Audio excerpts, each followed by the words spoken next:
Bienvenue, chers amis, à l'Odyssée de la prophétie, une étude biblique spectaculaire, et vous pouvez connaître l'avenir.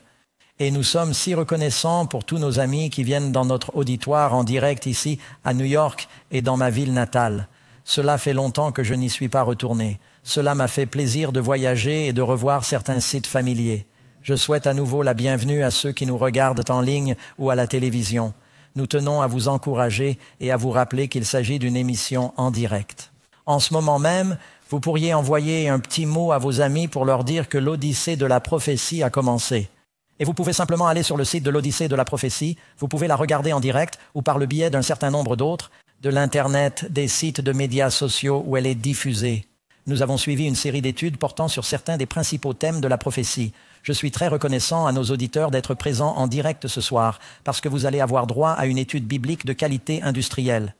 Nous parlons d'un sujet très important qui couvre une grande partie du temps biblique. Nous allons couvrir 1000 ans en une cinquantaine de minutes. Il s'agit du grand jour du jugement. Comme toujours, j'aime commencer par des faits étonnants, tirés de l'histoire ou de la science. Et ce soir, nous allons parler de... Je viens de terminer la lecture d'un livre sur Napoléon, qui était un sacré personnage, à la fois célèbre et infâme. Il a conquis une grande partie de l'Europe au XIXe siècle. Il a commencé par être un brillant caporal.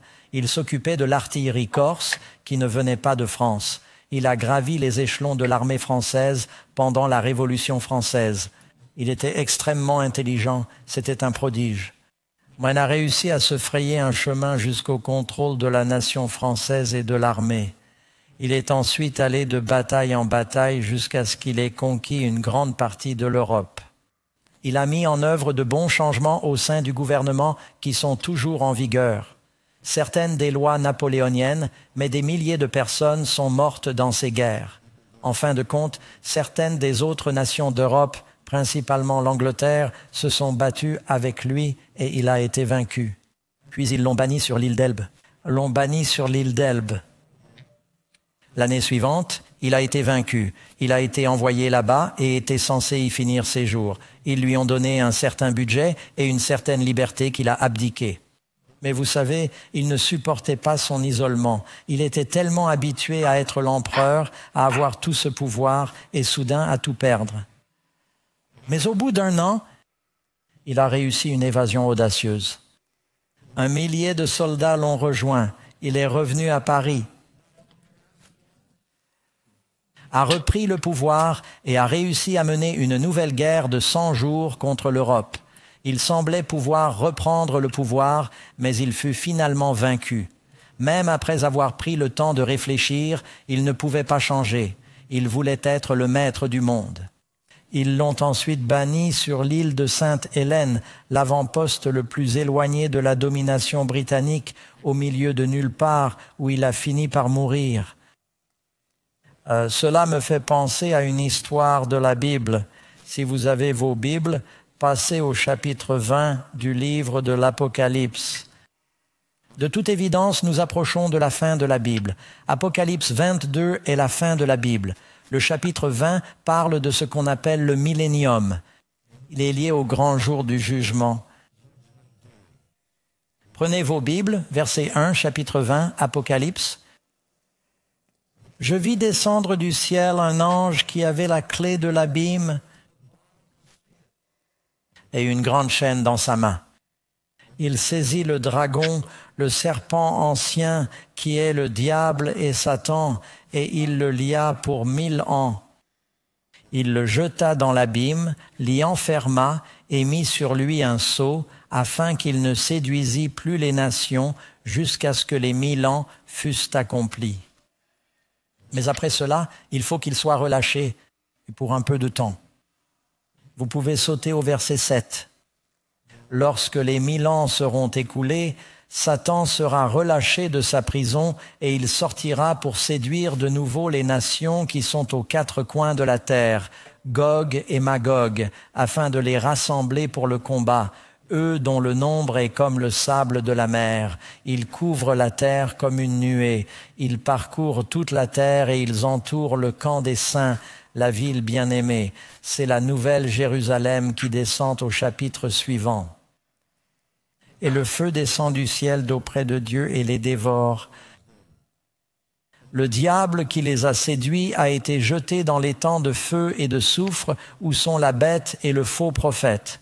Et ils seront tourmentés jour et nuit pour les siècles des siècles. De quoi s'agit-il? Comment se fait-il que le diable soit lié pendant 1000 ans? Et si vous avez attaché le diable, pourquoi le relâcheriez-vous?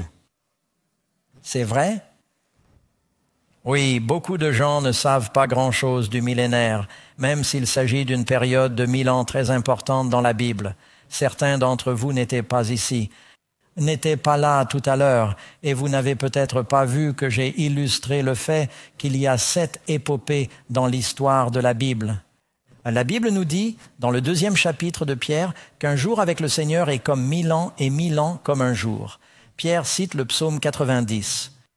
Où il est dit qu'un millier d'années à ses yeux est comme un jour qui s'en va. Si l'on additionne les âges dans la Bible, on constate qu'Adam a vécu 930 ans.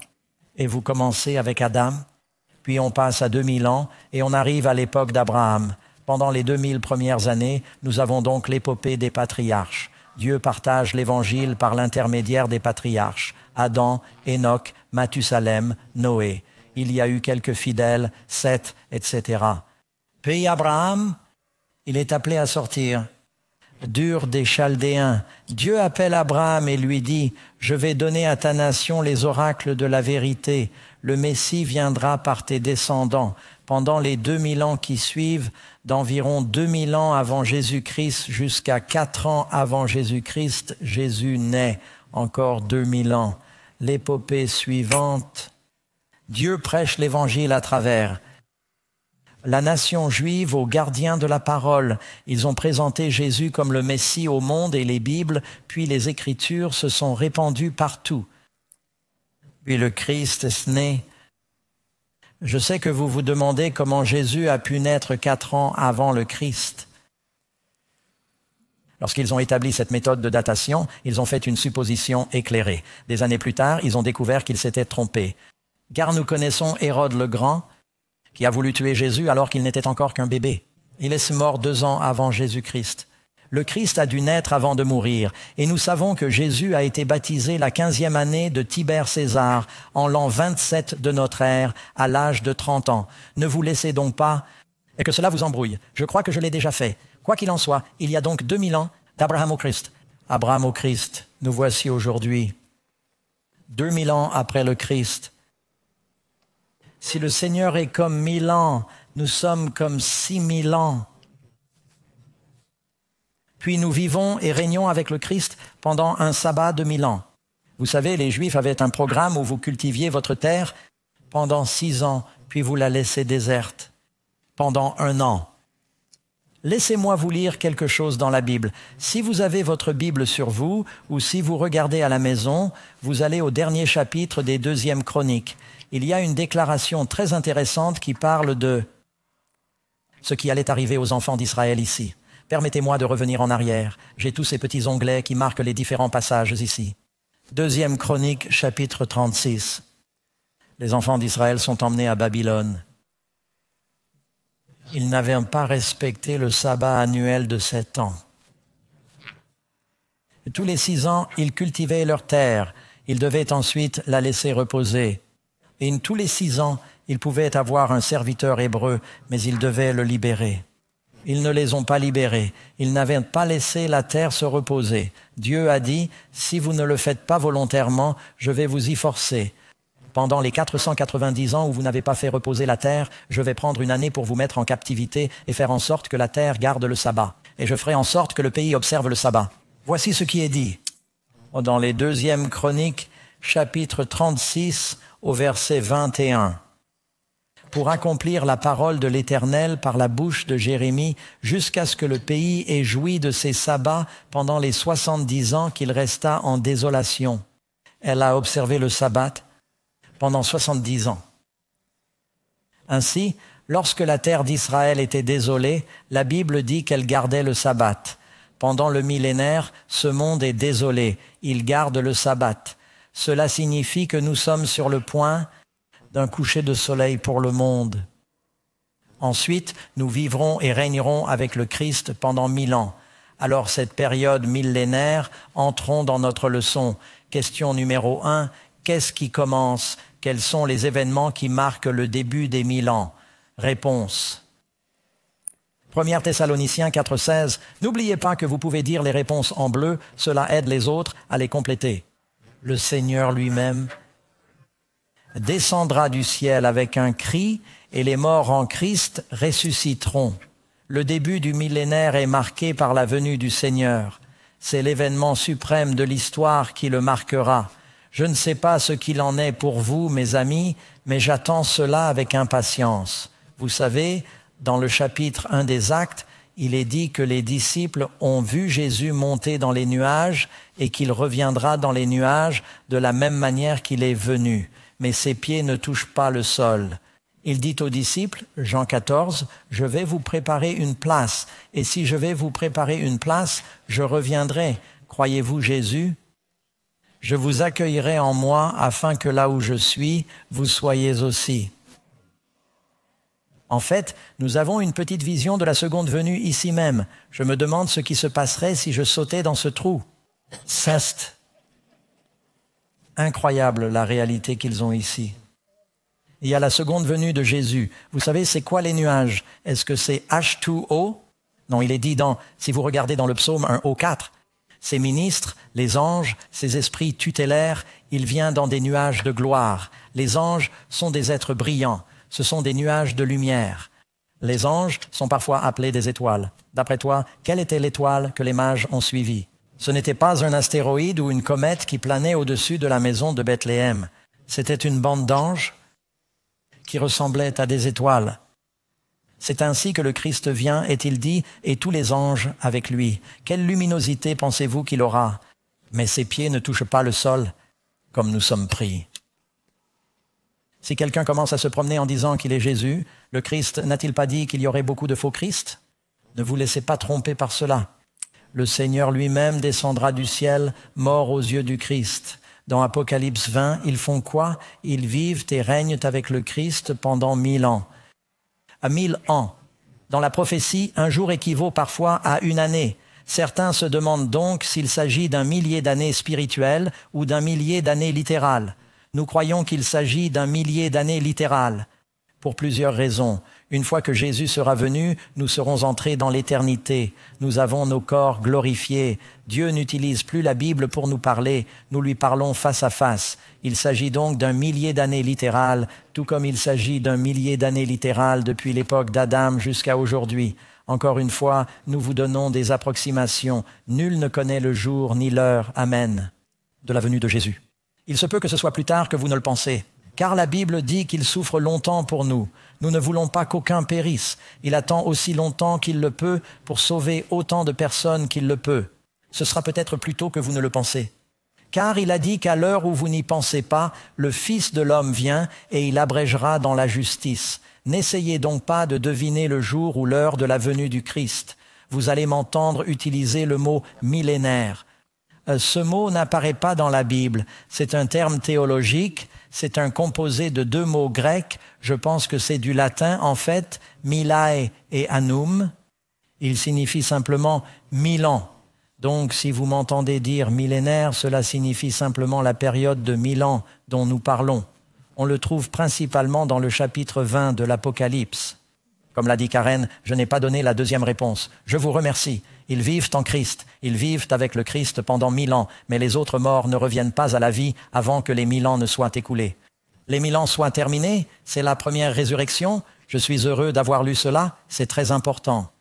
Si les morts en Christ ressuscitent en premier et qu'ils sont sauvés, qui sont les autres morts? Ce sont les perdus. Il ne reste qu'un seul autre groupe, n'est-ce pas? Si tous les bons sont sauvés, que reste-t-il? Les mauvais. C'est pourquoi ils ne ressuscitent pas avant la fin. Jésus a dit qu'il y a 2 résurrections. L'heure vient où tous ceux qui sont dans les tombeaux entendront sa voix et sortiront. Ceux qui ont fait le bien, la résurrection de la vie. Ceux qui ont fait le mal, la résurrection de la damnation ou la résurrection de la condamnation. C'est également ce que vous trouverez dans le chapitre 12 de Daniel. En ce temps-là, Michel se lèvera, le grand prince qui représente les fils de ton peuple, et il y aura un temps de détresse tel qu'il n'y en a jamais eu depuis qu'il y a une nation, même jusqu'à cette époque. Et à ce moment-là, beaucoup de ceux qui dorment dans la poussière de la terre se réveilleront, les uns à la vie éternelle, les autres à la honte et au mépris éternel. La Bible sépare ces résurrections de 1000 ans. Nous en dirons plus à ce sujet prochainement. Deuxièmement, que se passera-t-il d'autre à la première résurrection? La réponse, 1 Corinthiens, 15e verset, 51. Nous ne dormirons pas tous. Mais nous serons tous quoi? Changés en un instant, en un clin d'œil, à la dernière trompette, car la trompette sonnera et les morts ressusciteront incorruptibles. Il est dit qu'il transformera notre humble corps pour qu'il soit conforme à son corps glorieux. Corps glorieux. Mes amis, je ne sais pas si vous y avez déjà réfléchi, mais il y aura une génération de personnes vivant dans le monde qui ne mourra pas. Je n'ai pas nécessairement peur de la mort, mais si je pouvais choisir, je préférerais faire partie de ce groupe. Je pense que nous avons tous une aversion naturelle pour la mort. Je crois que Woody Allen a dit « Je n'ai pas peur de la mort, c'est juste que je ne veux pas être là quand elle arrive. » Je ne devrais donc pas le citer, je suis désolé. Mais donc, vous savez, il y a une expérience où Jésus apparaît sur la montagne de la transfiguration. Plutôt, Jésus est sur le mont de la transfiguration et Moïse et Élie apparaissent. Moïse est mort, mais il est ressuscité, une résurrection spéciale. C'est ce qu'on peut lire dans le livre de Jude au verset 9. Élie ne meurt pas, il est traduit. Cela signifie qu'il est enlevé et il va au ciel sans mourir. Qui d'autre est allé au ciel sans mourir? Enoch. Il y a quelques personnes. Lors de la seconde venue, il y aura tout un groupe de personnes qui ne mourront pas. Mais en un instant, en un clin d'œil, nous recevons nos corps glorifiés et nous sommes enlevés dans les airs pour rencontrer ceux qui viennent d'être ressuscités. Amen. Je veux faire partie de ce groupe. Si le Seigneur me le demande, c'est mon premier choix. Mais je veux juste être sauvé. Amen. Qu'arrive-t-il aux méchants? Vous pouvez lire cela dans le 2e chapitre des Thessaloniciens au verset 8. Ensuite, l'homme sans foi ni loi, c'est-à-dire l'antéchrist, ne parle pas spécifiquement du diable ici. Il s'agit de l'élément humain. Puis, le sans foi ni loi et tous les méchants, que le Seigneur fera quoi? Il les détruira par l'éclat de son avènement, l'avènement du Christ, et la gloire de Dieu sera comme un lance-flamme pour les méchants. Pour les méchants, mais elle ne blessera pas les justes. Combien se souviennent que ces 3 Hébreux étaient dans une fournaise ardente avec Jésus et qu'ils n'ont pas été brûlés du tout. La seule chose qui a brûlé, ce sont les cordes qui les liaient. Vous pouvez passer par le feu, mais le Christ dit « Je viendrai avec vous ». Certains passent par le feu, d'autres par le déluge, d'autres par l'eau, mais tous par le sang. Amen. Ensuite, vous pouvez lire dans Apocalypse 16, versets 18, versets 20 et 21, il y a eu un grand tremblement de terre. C'est ce qu'on appelle en Californie, ils disent toujours, un jour nous aurons le grand tremblement de terre. Ils pensent que si nous avons un jour un tremblement de terre à San Francisco, comme celui qu'ils ont eu en Alaska en 1964, ou ce qui s'est passé en Indonésie en 2004, si nous avons quelque chose de neuf sur l'échelle de Richter, cela va complètement niveler la fonction. Ou à Los Angeles, nous vivons sur une zone de faille. Là, et ce n'est pas tant Sacramento où nous vivons, nous aurons une propriété en bord de mer si cela se produit, mais les gens qui vivent sur la faille de San Andreas, eux, vont en baver. Ce n'est rien comparé à celui-ci. Celle-ci sera de 55 sur l'échelle de Richter. Des monticules sont engloutis, des îles disparaissent, la terre entière tremble comme un roseau dans le vent, dit la Bible. Comme un tremblement de terre, tel qu'il n'y en a pas eu depuis que les hommes sont sur la terre, toutes les îles s'enfuient et les montagnes ne sont pas retrouvées. Et une grosse grêle tombe du ciel sur les hommes. Les grêlons pèsent un talent. Les spécialistes ne sont pas tous d'accord, car il y a le talent égyptien, le talent hébreu et le talent babylonien. Mais cela n'a pas d'importance, car les grêlons pèsent entre 55 et 75 livres. Les grêlons, si vous pouvez l'imaginer. Apocalypse 20, versets 1 et 2, et pendant ce temps, un ange, probablement Gabriel, qui a pris la place de Lucifer, a saisi ce dragon, ce serpent des temps anciens qui est le diable et Satan, et l'a lié pour 1000 ans. Nous allons parler dans 1 minute de la manière dont il est lié et de l'endroit où il est lié. 3e question. Qui sera ressuscité lors de la seconde résurrection? Et quand cela aura-t-il lieu? Nous en avons parlé, mais lisons les versets. Tous ceux qui sont dans les tombeaux entendront sa voix et sortiront, ceux qui ont fait le bien pour la résurrection de la vie, et ceux qui ont fait le mal, ils ont fait quoi? Du mal. Qui fait partie de cette résurrection? Les perdus. Ils n'ont pas confessé leurs péchés et ne s'en sont pas détournés. La résurrection de la condamnation. Combien d'entre nous ont fait le mal? Nous avons tous péché. Notre seul espoir est donc que nos péchés soient pardonnés. Mais si nous ne sommes pas sous le sang, si nous ne nous sommes pas abandonnés à Jésus, nous sommes dans la mauvaise résurrection. D'ailleurs, si vous sortez de la tombe et que vous avez encore des rides, ce n'est pas bon. Vous êtes dans la mauvaise résurrection. Si vous sortez de la tombe et que vous regardez dans la tombe à côté de vous et qu'il y a Adolf Hitler, ce n'est pas bon. Vous êtes dans la mauvaise résurrection. Il est dit, oh, je ne pense pas que je l'ai lu, le mal et la résurrection de la Bible appellent cela condamné pour condamner. Jésus a dit, je ne suis pas venu dans le monde pour condamner le monde, mais pour sauver le monde. Nous sommes déjà condamnés par notre péché. Nous devons être sauvés de cette condamnation. Nous sommes sous la loi. Jésus veut nous sauver de la pénalité de la loi. Amen. Les autres morts, Apocalypse 21, ne reviendront pas à la vie avant la fin des 1000 ans, c'est-à-dire à la fin des 1000 ans. Les méchants sont ressuscités pour un jugement, mais c'est plus qu'un simple jugement. Remarquez ici le 4e point. Quelle est la condition du monde pendant les 1000 ans? Nous avons parlé des événements qui marquent le début des 1000 ans. Jésus vient, nous sommes enlevés à sa rencontre. Si nous sommes vivants, nous recevons nos corps glorifiés. Les morts en Christ ressuscitent avec des corps glorifiés. Je me souviens avoir montré une image, je crois que je l'ai montrée il y a 1 minute sur l'écran, d'une mère embrassant son bébé lors de la résurrection.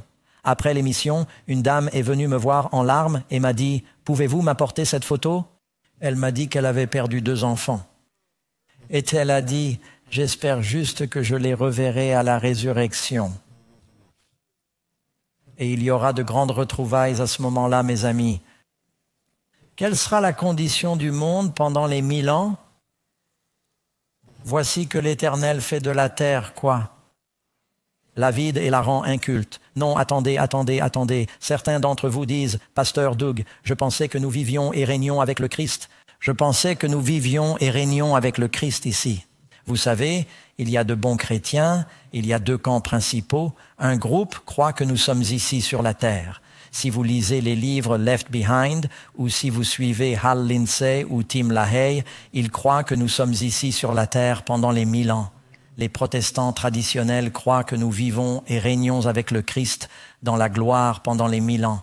La Bible dit que nous sommes avec lui et que les méchants sont détruits. Le groupe Left Behind dit que les justes qui ont la vie éternelle règnent sur les méchants qui sont encore en train de mourir. Je ne sais pas ce qu'il en est pour vous, mais je ne veux pas régner sur les méchants. Je veux être avec le Christ. Voyons ce que dit la Bible. La Bible dit, quelle est la condition de la terre? Voici le Seigneur vide la terre, il l'a réduit à l'état de ruine. Lisez dans Jérémie 4, verset 23, « Je regardais la terre et elle était sans forme et vide. Si je m'arrête là, vous allez penser, eh bien, cela ressemble à la Genèse. Il faut continuer à lire. Je vis les cieux et il n'y avait point de lumière. Je regardais les montagnes et elles tremblèrent et il n'y avait point d'homme et tous les oiseaux du ciel s'étaient enfuis. Cela signifie qu'ils étaient là, mais qu'ils ont disparu. Poursuivez votre lecture. La terre fertile était un désert, et toutes ses villes étaient détruites. Villes étaient détruites. La terre est couverte de villes détruites. Pourquoi? Par la présence du Seigneur et par son ardente colère. Tu vois, le Seigneur, quand il a commencé la création, la terre était sans forme et vide. Et il va encore la rendre informe et vide avant de la recréer.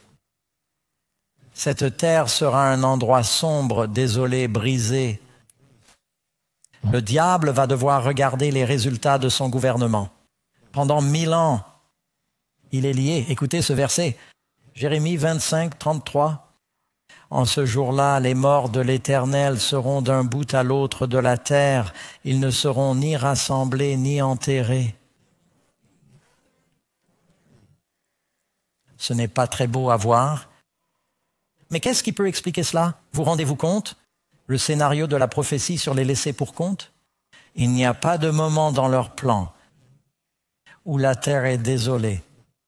Il n'y a pas de moment dans leur schéma où il est couvert de morts et où personne ne peut les pleurer ou les enterrer parce que tout le monde est parti. Tout le monde est mort. Les villes sont détruites. Tous les oiseaux ont fui. Ils ont toujours des choses à faire ici-bas. Mais la Bible est assez claire. Tout comme Nabuchodonosor a emmené les Juifs dans la cité d'or de Babylone et que la terre d'Israël était désolée, jusqu'à ce qu'ils soient libérés pour revenir à la maison. Cette planète sera désolée jusqu'à ce que la nouvelle Jérusalem descende de Dieu. Dans quelle direction allons-nous lorsque Jésus viendra? Nous sommes enlevés. Il dit, je vais vous préparer une place, et si je m'en vais, je vous recevrai et je vous emmènerai dans les demeures que j'ai préparées. Ce n'est pas avant l'Apocalypse 21. Je vis la nouvelle Jérusalem descendre du ciel d'auprès de Dieu. Cette terre est donc désolée. Vous pouvez lire, en fait, dans Ézéchiel, la vision d'une vallée d'ossements. Vous en avez déjà entendu parler. Et les eaux reviennent à la vie. Il y a une résurrection. Fait étonnant. Dans les années 40, des Britanniques se trouvaient dans les hauteurs de l'Himalaya et sont tombés sur une vallée très froide à 16,0 pieds d'altitude. Elle ne dégèle presque jamais et elle était remplie de centaines d'ossements humains. Et ils ne savaient pas ce qui s'était passé. Et ce n'était pas une avalanche. Cela ne semblait pas être une avalanche. D'après la topographie, et il ne semblait pas y avoir d'armes. Et pourtant, il y a tous ces gens et beaucoup d'entre eux n'étaient pas complètement décomposés. Ils étaient partiellement congelés et c'est resté un mystère pendant des années. Les blessures ont finalement permis de découvrir qu'il s'agissait de pèlerins qui traversèrent les montagnes, peut-être du Pakistan vers l'Inde, des centaines de personnes qui ont été prises dans une tempête de grêle. Il n'y avait pas d'arbres et aucun endroit où se cacher. Et ils ont été tués, une vallée d'ossements. Pouvez-vous imaginer la terre lorsqu'elle sera couverte de morts? Qui est lié ici sur la terre? Le diable, pendant 1000 ans. Où seront les saints pendant ces 1000 ans et que ferons-nous? Il dit, je reviendrai, je vous recevrai auprès de moi afin que là où je suis, vous soyez avec Jésus. C'est comme un sabbat de 1000 ans. Vous savez, la Bible dit que l'on travaille 6 jours, le 7e jour. Nous nous réunissons avec d'autres croyants. Et en général, on ne reste pas à la maison. Nous nous réunissons. Nous allons passer un sabbat de 1000 ans avec Jésus dans le royaume. Amen. Et il s'y passe des choses dont nous parlerons. Mais nous vivons et régnons avec le Christ. Nous ne régnons pas sur les méchants. Jésus a dit que nous serons assis sur 12 trônes et que nous régnerons sur les 12 tribus. Nous régnons sur les rachetés. Nous sommes les ambassadeurs du Seigneur dans l'univers. Je ne veux pas régner sur les méchants. Et vous? Non. J'ai vu des trônes. Voici ce que nous faisons. Lisez l'Apocalypse, chapitre 20, verset 4. Je vis des trônes, et ils s'y assirent, et le jugement leur fut confié, et ils vécurent et régnèrent avec le Christ pendant 1000 ans. Quel genre de jugement a lieu pendant cette période? Je lirai la deuxième partie de la réponse dans un instant. Quand vous arriverez au paradis, nous aurons des questions. Combien d'entre vous se poseront des questions? On dit qu'il y aura 3 surprises quand vous arriverez au paradis. La surprise numéro 1, c'est que vous êtes là. La surprise numéro 2, c'est qu'il y aura des gens là-bas et que vous vous demanderez « Comment sont-ils arrivés là ?» Réfléchissez un instant. Si vous connaissez votre Bible, Stephen, le martyr, est au ciel et son ange lui fait visiter les lieux. Il lui dit « Voici ta belle demeure et tu as ces étoiles dans ta couronne parce que tu as été le premier martyr. Tu as défendu Jésus. Il y a une parade qui passe et les anges portent Paul sur leurs épaules dans cette parade. » Et Étienne s'exclame « Qu'est-ce qu'il fait ici? Qu'est-ce qu'il fait ici ?» La dernière fois que je l'ai vu, il était complice de mon meurtre. Vous faites généralement du bon travail, mais vous avez fait une erreur. Vous devez mieux vérifier votre logiciel. Paul n'est pas censé être ici. Et l'ange. L'ange dit « Stephen, quelle a été ta dernière prière? J'ai prié mon Père de ne pas mettre ce péché à leur charge. » Dieu a entendu ta prière. Il a pardonné à Saul et Saul s'est converti. Il est devenu Paul. Il est devenu le plus grand apôtre du Nouveau Testament. Il a écrit presque la moitié du Nouveau Testament. Et il y a beaucoup de gens ici, à cause de votre prière pour Paul, Dieu lui a pardonné. Nous allons donc juger, et juger ne signifie pas que vous êtes assis sur un banc avec un marteau et que vous prononcez coupable, innocent, coupable, innocent. Cela signifie que vous évaluez les preuves. Nous allons avoir beaucoup de questions. Il y aura des retrouvailles intéressantes. Vous savez, l'histoire de David et Bethsabée et d'Uri. Uri était un homme pieux. Il était l'un des hommes forts de David.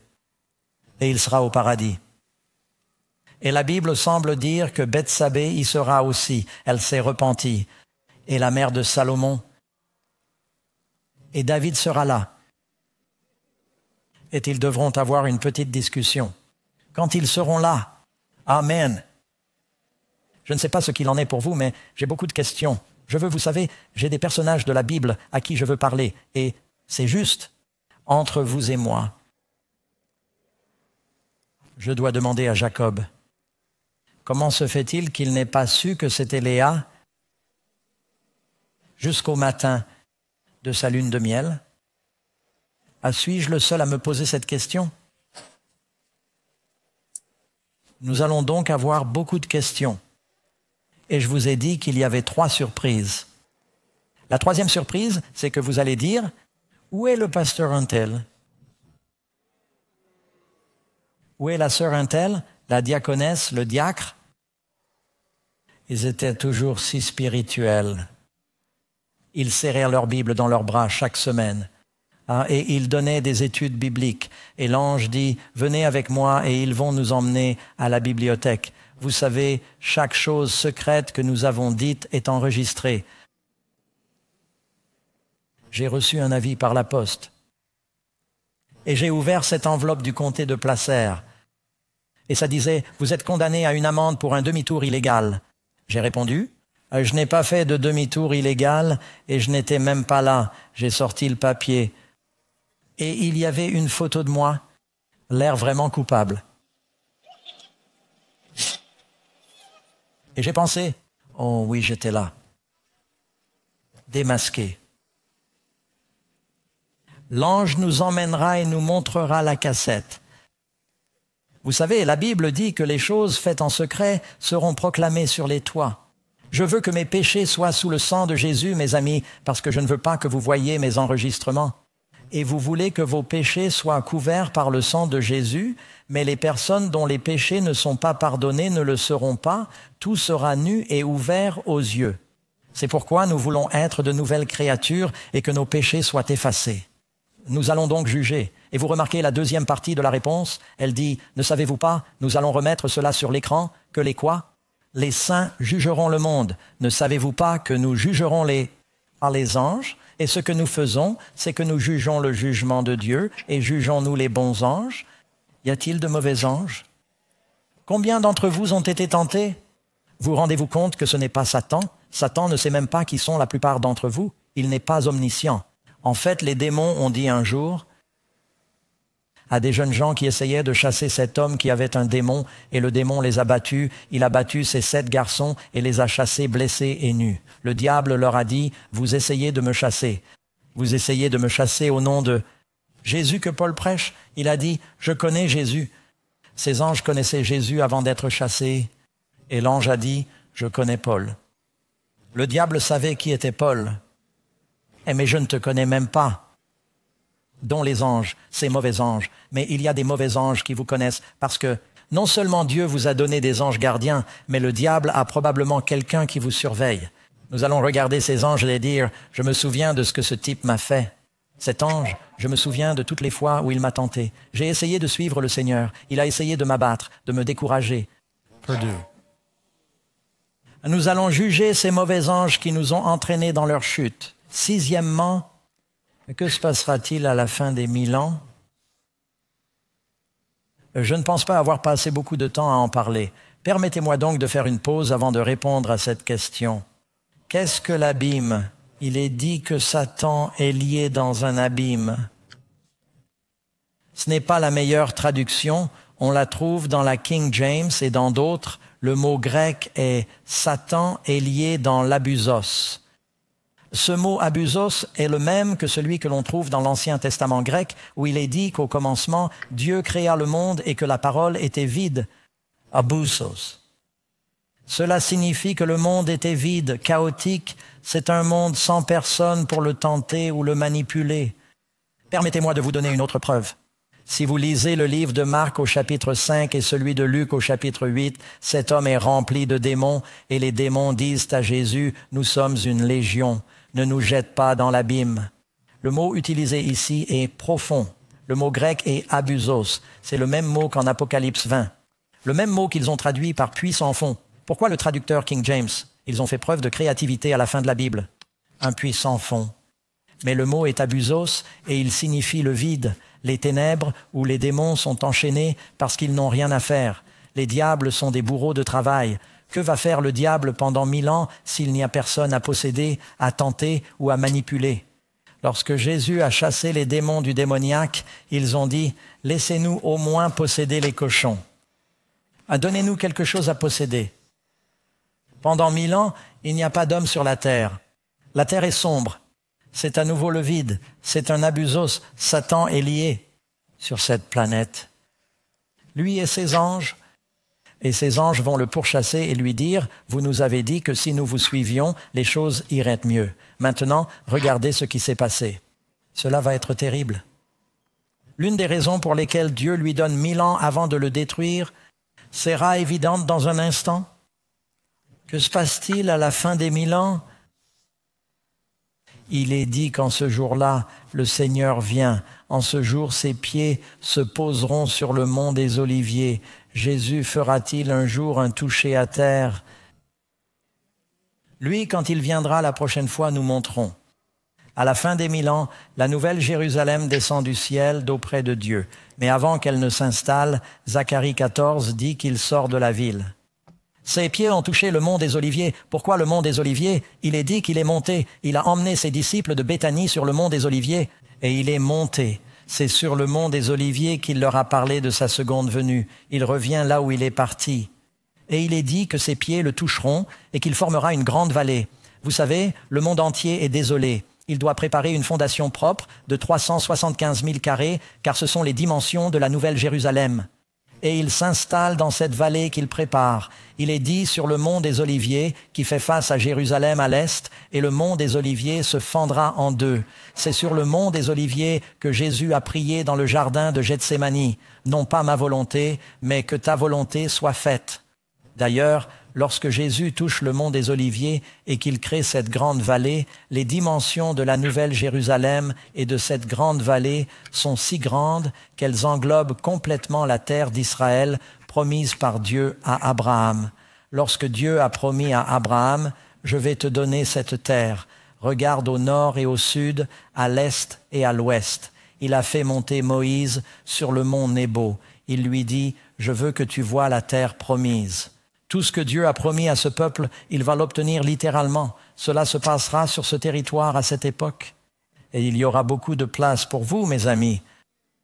C'est à peu près aussi grand que l'État de l'Oregon. Il y aura beaucoup de place. Ne craignez pas que Dieu manque de place. Le Seigneur sera le roi de toute la terre. Cela se passe à la fin des 1000 ans. Il est dit, « Moi, Jean, j'ai vu la ville sainte, la nouvelle Jérusalem qui descendre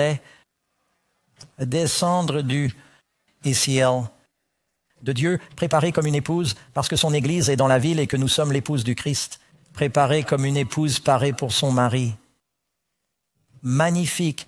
La Bible dit qu'il vient chercher une épouse sans tache, ni ride, ni aucune souillure, parce que nous avons été lavés. Nous avons lavé nos robes et les avons blanchies dans le sang de l'agneau. Amen. Que se passe-t-il ensuite pour libérer Satan de sa prison? Le diable a eu 1000 ans pour réfléchir et il s'excuse. Comme Napoléon, peut-il changer? Que se passe-t-il ensuite?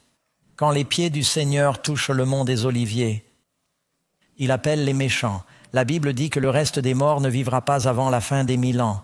À la fin des 1000 ans, une nouvelle Jérusalem descend. Les méchants sont ressuscités. Et c'est la puissance du Christ qui les ressuscite. Le diable ne peut ressusciter personne. Mais maintenant, ils sont ressuscités pour le jugement. Et il est dit que le reste des morts, c'est Apocalypse 20, verset 5, « Ils ne vivront pas jusqu'à ce que les 1000 ans soient terminés. Lorsque les 1000 ans seront écoulés, Satan sera quoi? Libéré de sa prison, Pourquoi est-il libéré de sa prison? Parce que jusqu'à présent, il n'avait personne à tenter, à manipuler. Soudain, il voit tous les méchants qui ont vécu. Combien sont-ils? Il y a 8 milliards de personnes dans le monde aujourd'hui. Bien sûr, il y en a plus que jamais. Mais si vous remontez dans le temps, il est dit qu'ils couvrent la terre comme un nuage. Leur nombre est comme le sable de la mer.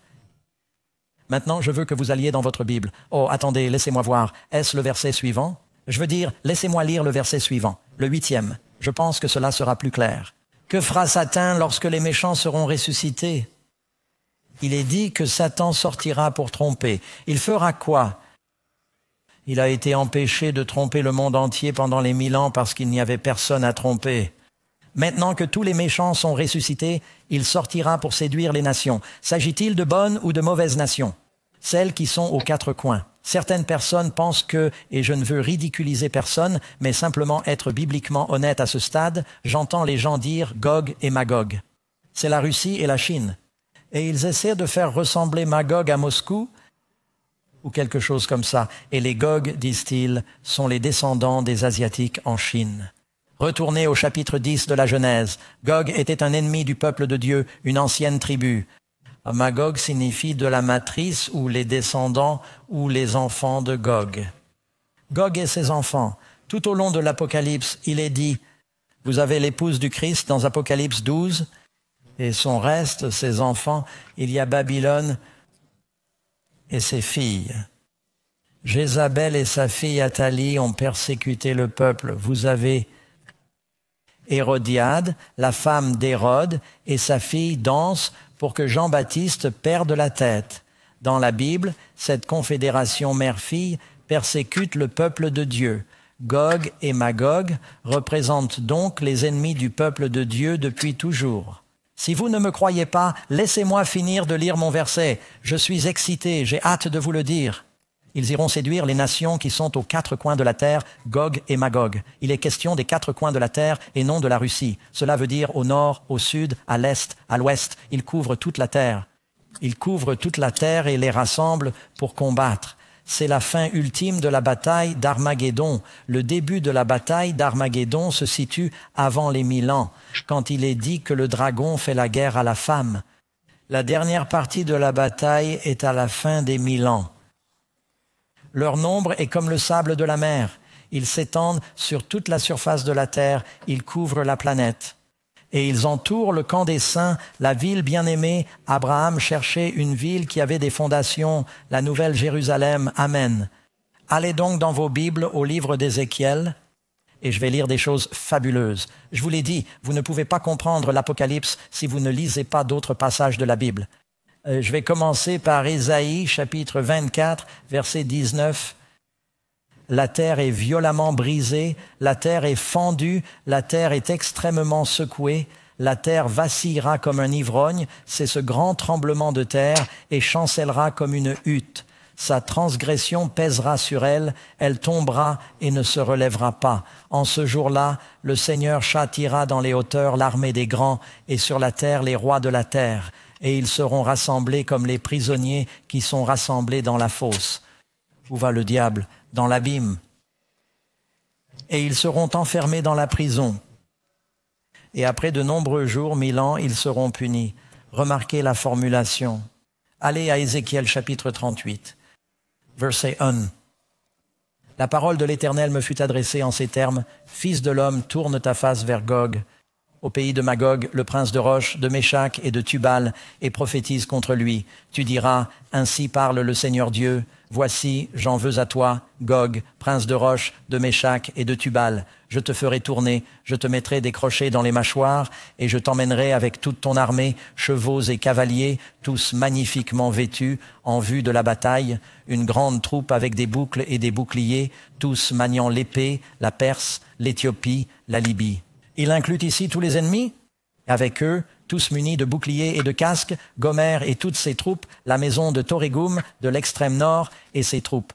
Pourquoi le nord? Cela ne veut pas dire la Russie. Satan a dit, je veux m'asseoir sur les flancs du nord, cela signifie l'endroit le plus élevé, et toutes ses troupes et beaucoup de gens avec vous.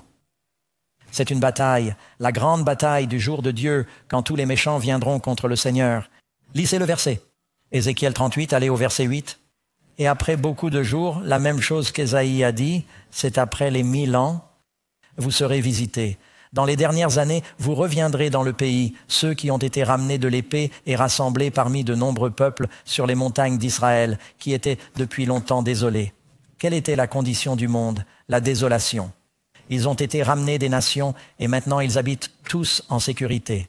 Les justes sont dans la nouvelle Jérusalem. Tu monteras comme une tempête, tu couvriras le pays comme une nuée. C'est ce que nous lisons dans l'Apocalypse. Il couvre la terre comme le sable de la mer. Toi et toutes tes troupes et beaucoup de gens avec toi. Ainsi parle le Seigneur Dieu.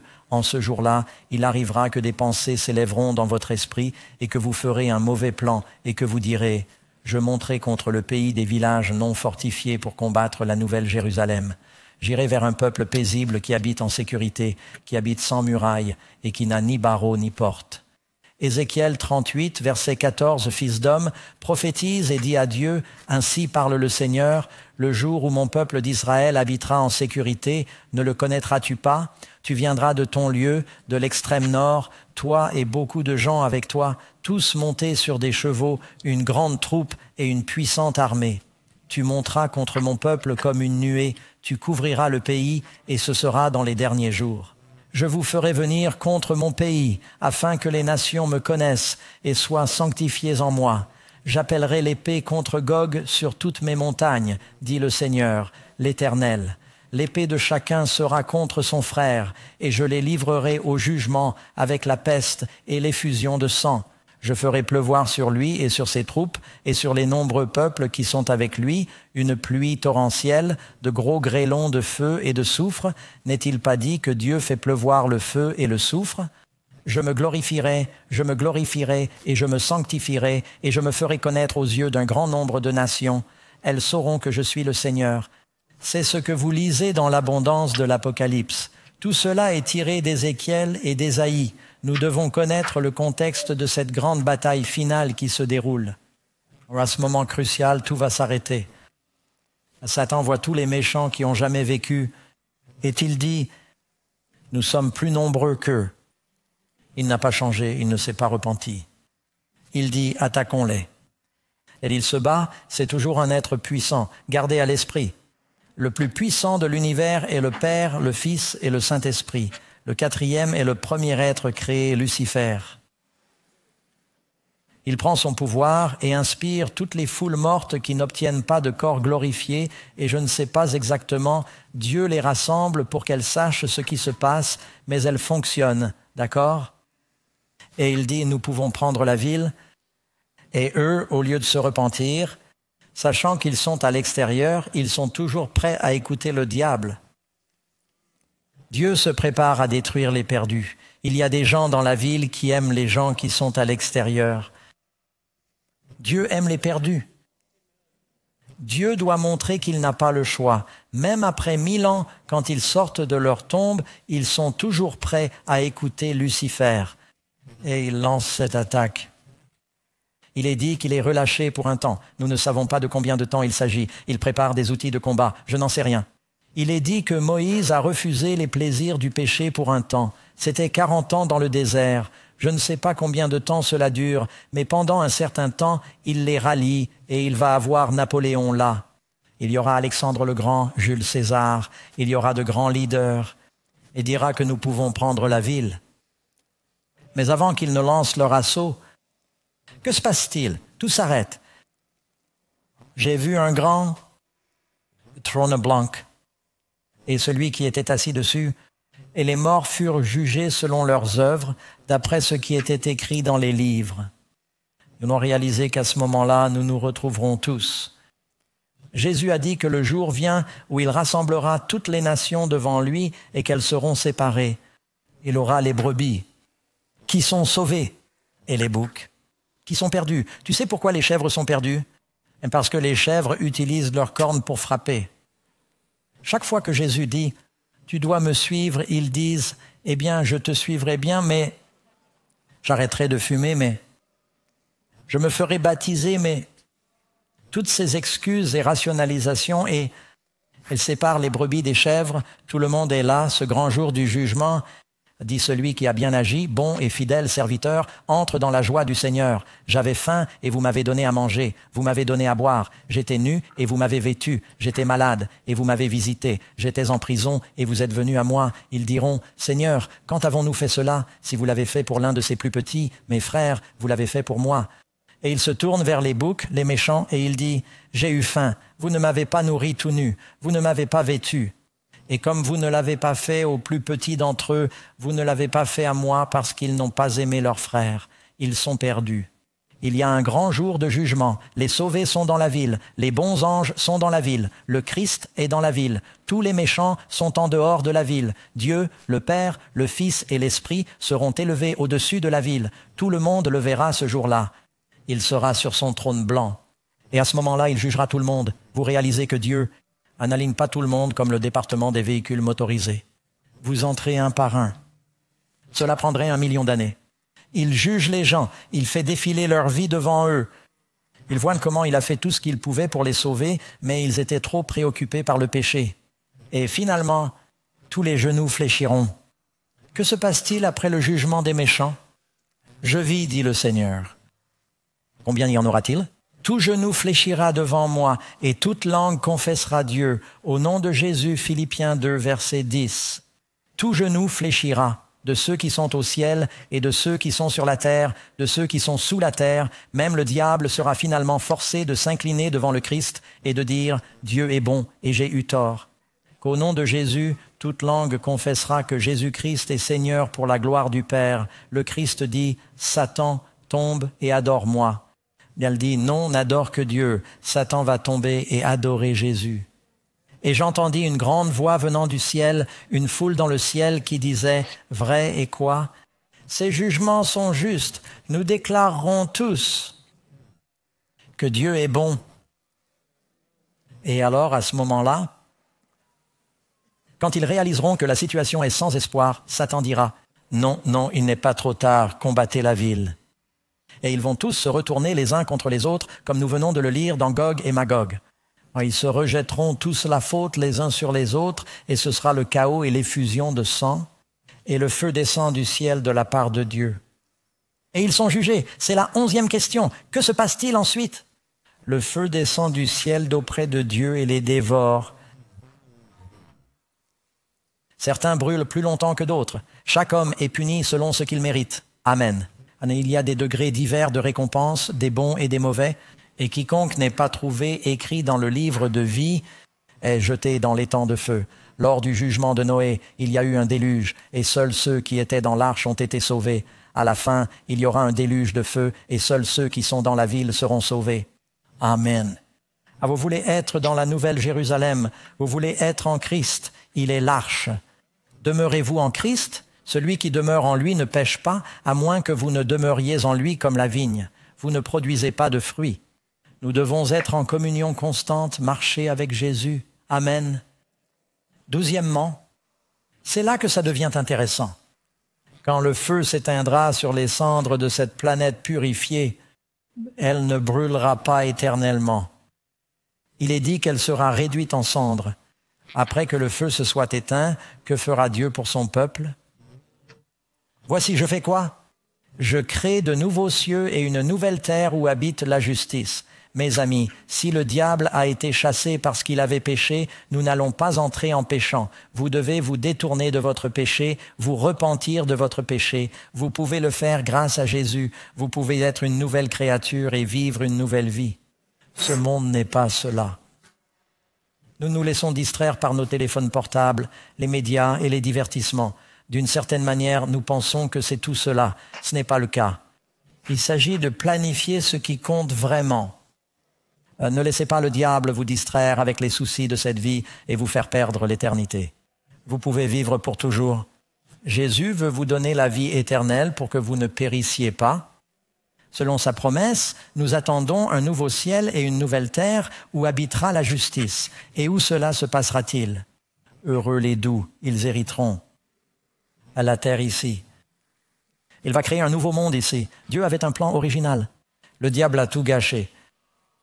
Dieu ne va pas laisser le diable faire ce qu'il veut. Il dit, Je vais faire ce que j'ai commencé à faire. Je vais terminer ce que j'ai commencé. Sur ce monde, je vais faire un paradis, sauf que ce sera une amélioration. Parce que Dieu va déplacer la capitale de l'univers sur notre planète et il va vivre avec nous. Et la Bible dit que nous verrons son visage. Quel privilège! Nous le verrons face à face. Ce sera le plus grand bonheur et la plus grande joie de tous, que nous puissions demeurer dans la présence de Dieu. 13e question. Où Dieu et les justes vivront-ils finalement? Le tabernacle de Dieu est avec les hommes et il habitera avec eux. Heureux les doux, ils hériteront de la terre. 14. Que vivront les rachetés dans la nouvelle Jérusalem et la nouvelle terre? C'est un monde où il n'y a plus de douleur, plus de chagrin, plus de maladie, plus de mort, plus de décès, plus de mal, plus de crimes. Certains seront au chômage, plus de police, plus d'avocats, plus de médecins. Je veux dire que nous apprécions ce que vous faites en ce moment, mais vous pouvez chercher une autre occupation. Allez-vous dire Amen? Alors le boiteux bondira comme un chœur, la langue du fumier chantera, le pasteur Doug aura des cheveux dans le dos, tout sera restauré. Et il vous veut dans ce royaume, mes amis. Combien d'entre vous veulent y être? Jésus a payé un prix incroyable. Il est mort et a souffert pour chacun de vos péchés. Quelle honte s'il le mettait à votre disposition. Et qu'il soit mort pour vous en vain parce que vous ne vous tournez pas vers lui. Crois en lui. Il veut te donner un cœur nouveau, une vie nouvelle, peu importe tes problèmes. Jésus est plus grand. Le croyez-vous, mes amis? Puis-je prier avec vous? Père céleste, bénis ces personnes afin qu'elles puissent expérimenter cette nouvelle naissance. Sauve-nous de nos péchés. Nous voulons être prêts pour ta première venue. Nous te le demandons au nom du Christ. Amen. Que Dieu vous bénisse, chers amis. Quand aura lieu notre prochaine réunion? Mardi soir, nous sommes venus de Californie. Venez de Brooklyn. Venez du Queens. Pour ceux qui nous regardent, nous parlons de la bête de l'Antéchrist. Ne manquez pas cela. Que Dieu vous bénisse et bonne soirée.